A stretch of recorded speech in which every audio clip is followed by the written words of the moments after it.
Narrated by Ibn Umar. I heard the Prophet Muhammad saying, "When you see the crescent of the month of Ramadan, start fasting. And when you see the crescent of the month of Shawwal, stop fasting. And if the sky is overcast and you can't see it, then regard the crescent month of Ramadan as of 30 days. Narrated by Abu Huraira. The Prophet said, "Whoever established prayers on the night of Qadr out of sincere faith and hoping for a reward from Allah, then all his previous sins will be forgiven. And whoever fasts in the month of Ramadan out of sincere faith and hoping for a reward from Allah, then all his previous sins will be forgiven." Narrated by Aisha. The Prophet Muhammad used to offer 11 rakat, and that was his prayer. He used to prolong the prostration to such an extent that one could recite 50 verses of the Quran before he would lift his head. He used to pray 2 rakat, sunnah, before the Fajr prayer, and then used to lie down on his right side till the call-maker came and informed him about the prayer. Narrated by Al-Mughira. The Prophet used to stand in the prayer or pray till both his feet or legs swelled.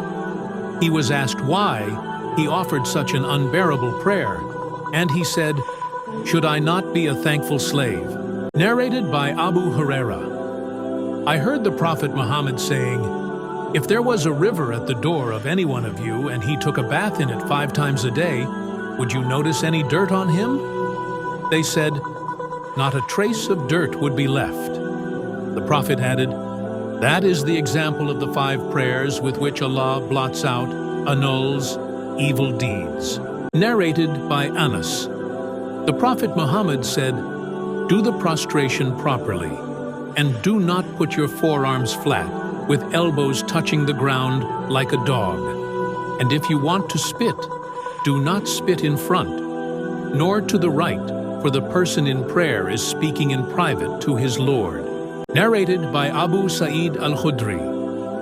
The Prophet Muhammad said, "Whenever you hear the adhan, say what the mu'adhdhin is saying."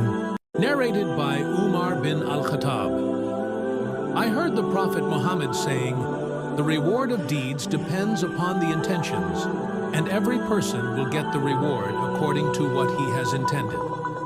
So whoever emigrated for worldly benefits, or for a woman to marry, his emigration was for what he emigrated for." Narrated by Abu Sa'id al-Khudri. The Prophet Muhammad said, "While I was sleeping, I saw in a dream some people wearing shirts, of which some were reaching up to the breasts, only while others were even shorter than that. Umar bin al-Khattab was shown wearing a shirt that he was dragging. The people asked, 'How did you interpret it? What is its interpretation, O Prophet Muhammad?' He, the Prophet, replied, 'It is the religion.'" Narrated by Ibn Umar. The Prophet Muhammad said, "I have been ordered by Allah to fight against the people until they testify that none has the right to be worshipped but Allah, and that Muhammad is Allah's apostle, and offer the prayers perfectly, and give the obligatory charity. So if they perform that, then they save their lives and property from me, except for Islamic laws, and then their reckoning, accounts, will be done by Allah." Narrated by Ibn Umar. The Prophet Muhammad said, "I have been ordered by Allah to fight against the people until they testify that none has the right to be worshipped but Allah, and that Muhammad is Allah's apostle, and offer the prayers perfectly, and give the obligatory charity. So if they perform that, then they save their lives and property from me, except for Islamic laws, and then their reckoning, accounts, will be done by Allah." Narrated by Abu Huraira. The Prophet Muhammad said, "Whoever observes fasts during the month of Ramadan out of sincere faith and hoping to attain Allah's rewards, then all his past sins will be forgiven." Narrated by Aisha. A man came to the Prophet and said that he had been burnt ruined. The Prophet asked him what was the matter. He replied, "I had sexual intercourse with my wife in Ramadan, while I was fasting." Then a basket full of dates was brought to the Prophet, and he asked, "Where is the burnt, ruined man?" He replied, "I am present." The Prophet told him to give that basket in charity, as expiation. Narrated by Aisha. Quraysh used to fast on the day of Ashura, in the pre-Islamic period, and the Prophet Muhammad too used to fast on that day.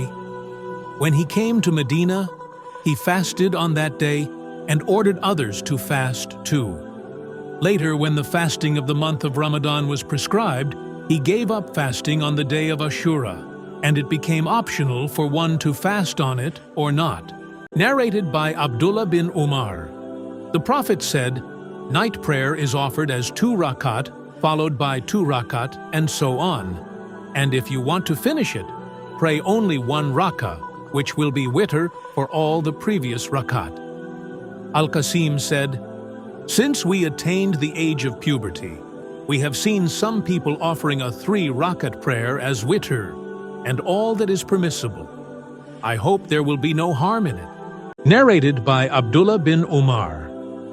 Once the Prophet led us in the Isha prayer during the last days of his life, and after finishing it, the prayer, with taslim, he said, "Do you realize the importance of this night? Nobody present on the surface of the earth tonight will be living after the completion of 100 years from this night." Narrated by Abdullah. I asked the Prophet Muhammad, peace be upon him, "Which deed is the dearest to Allah?" He replied, "To offer the prayers at their early stated fixed times." I asked, "What is the next in goodness?" He replied, "To be good and dutiful to your parents." I again asked, "What is the next in goodness?" He replied, "To participate in jihad, religious fighting, in Allah's cause." Abdullah added, "I asked only that much, and if I had asked more, the Prophet Muhammad, peace be upon him, would have told me more." Narrated by Abu Huraira. The Prophet Muhammad, peace be upon him, said, "If any one of you can get 1 rak'ah of the Asr prayer before sunset, he should complete his prayer. If any of you can get 1 rak'ah of the Fajr prayer before sunrise, he should complete his prayer." Narrated by Sahal. The Prophet Muhammad, peace be upon him, said, "There is a gate in paradise called Ar-Rayyan, and those who observe fasts will enter through it on the day of resurrection, and none except them will enter through it. It will be said, 'Where are those who used to observe fasts?' They will get up, and none except them will enter through it. After their entry, the gate will be closed, and nobody will enter through it." Narrated by Ibn Umar.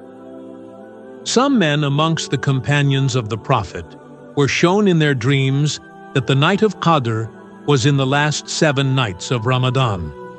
The Prophet Muhammad, peace be upon him, said, "It seems that all your dreams agree that the night of Qadr is in the last 7 nights, and whoever wants to search for it is, the night of Qadr should search in the last 7 nights of Ramadan." Narrated by Ibn Abbas. The Prophet Muhammad, peace be upon him, said, "Look for the night of Qadr in the last 10 nights of Ramadan, on the night when 9 or 7 or 5 nights remain out of the last 10 nights of Ramadan, that is, 21st, 23rd, 25th, respectively." Narrated by Abu Huraira. The Prophet Muhammad, peace be upon him, said, "When the month of Ramadan starts, the gates of the heaven are opened, and the gates of hell are closed, and the devils are chained." Narrated by Ubadah bin As-Samit. The Prophet Muhammad, peace be upon him, came out to inform us about the night of Qadr, but 2 Muslims were quarreling with each other. So, the Prophet Muhammad, peace be upon him, said, "I came out to inform you about the night of Qadr." but such and such persons were quarreling, so the news about it had been taken away. Yet that might be for your own good. So search for it on the 29th, 27th, and 25th of Ramadan. Narrated by Amma Aisha, Razi Allah Ta'ala Anhu. Whenever the Prophet Muhammad, peace be upon him, took a bath after janaba, he started by washing his hands, and then performed ablution like that for the prayer. After that, he would put his fingers in water and move the roots of his hair with them, and then pour 3 handfuls of water over his head, and then pour water all over his body. Narrated by Abu Huraira. The Prophet Muhammad, peace be upon him, said, Allah said, I will be an opponent to 3 types of people on the day of resurrection. 1 who makes a covenant in my name but proves treacherous. 2, one who sells a free person and eats his price. And 3, one who employs a laborer and takes full work from him but does not pay him for his labor.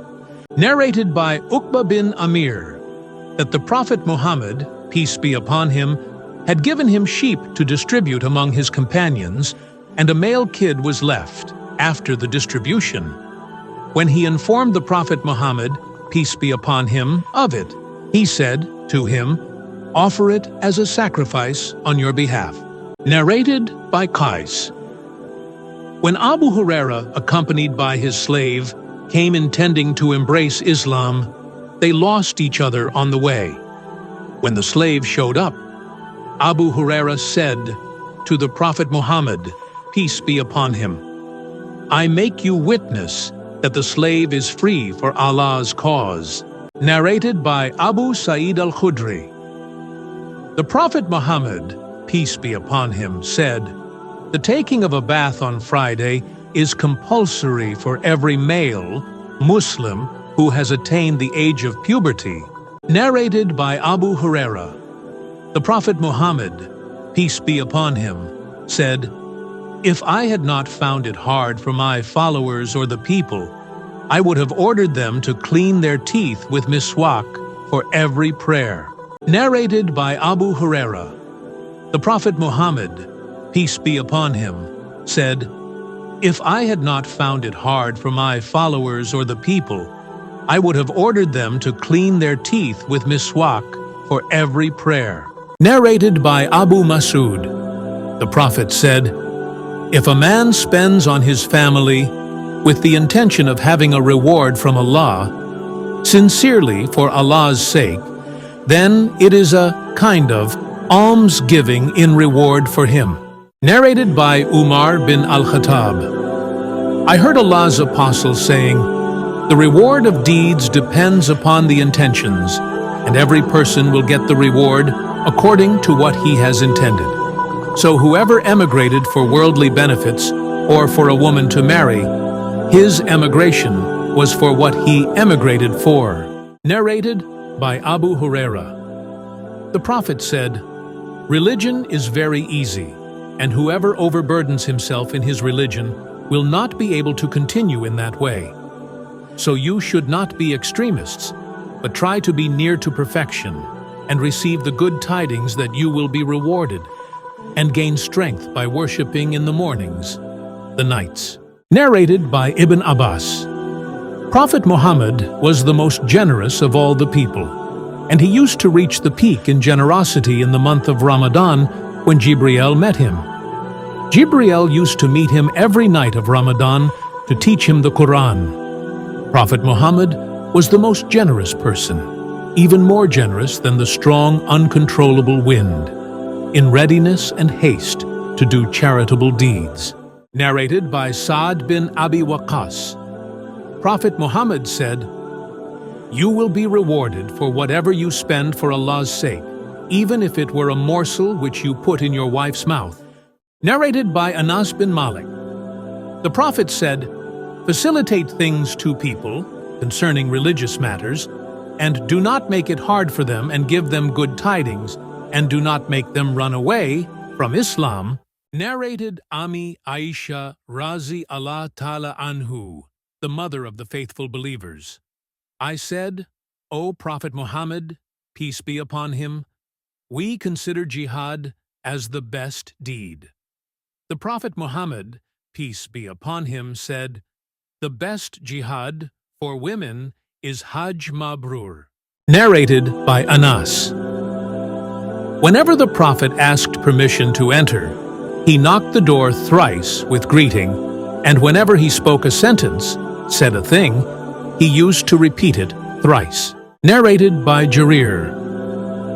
The Prophet said to me during Hajjat al-Wida, let the people keep quiet and listen. Then he said, addressing the people, do not become infidels, revert to disbelief after me by striking the necks, cutting the throats of one another, killing each other.